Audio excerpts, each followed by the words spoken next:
Сәлеметсіздер мен балалар. Бүгін орыс тілі сабағынан 41-ші сабақты өтетін боламыз. Бүгінгі біздің тақырыбымыз Наурыз.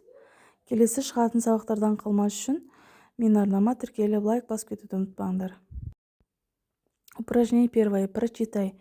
Вставь пропущенное слово. О каком празднике идет речь? Найди в словаре значение слова «сулит».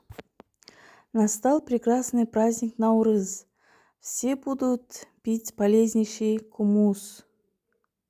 Веселье — это праздник всем сулит, ведь новый день всех за собой манит. Яғни бұл жерде сулит деген обещать сделать или дать что-либо. Бұл жерде пропущенное слово Наурыз. Упражнение второе. Прослушай текст. Наурыз – национальный казахский праздник. Празднуется он 22 марта, когда день сравнивается с ночью. Казахи называют его Великим днем. Зима проходит, весна наступает. К людям приходят новые надежды. Каждая семья накрывает богатый дастархан и готовит специальное блюдо Наурыз көже. Она состоит из 7 компонентов. Пшеница, мясо, масло, соль, мука, молоко и вода. В этот день люди надевают красивую одежду, желают друг другу благополучия. Упражнение третье. Ответь на вопросы и выполни задания. Яғни сұрақтарға жауап береміз. Бірінші. Почему Наурыз весенний праздник? Потому что празднуется он весной 22 марта, когда день сравнивается с ночью. Екінші сұрақ. Что интересного ты еще знаешь об этом празднике? Наурыз не только является государственным праздником Казахстана, празднуемым на протяжении 3 дней, но и признан ООН в качестве международного праздника. Наурыз отмечают во всех странах Средней Азии, а также в Грузии, Индии, Иране, Китае, Турции и многих других странах по всему миру. Готовите ли дома Наурыз көже? Да, обязательно. Назови 7 компонентов Наурыз көже. Пшеница, мясо, масло, соль, мука, молоко и вода.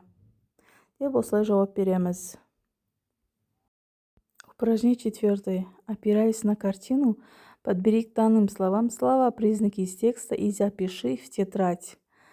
Национальный праздник. Красивый наряд.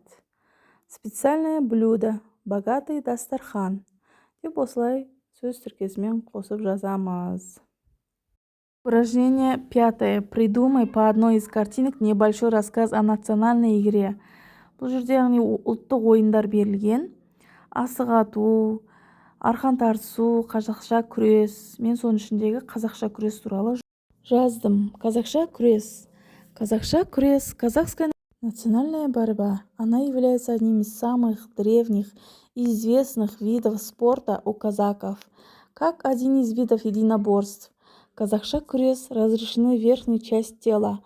Борьба проводится в стойке. Проходы в ноги запрещены. Соревнования по казахша күрес проводятся на праздниках и торжествах. В современном Казахстане данное искусство пользуется большой популярностью. Упражнение шестое. Составь словосочетание с данными словами признаками. Используй слова предметы.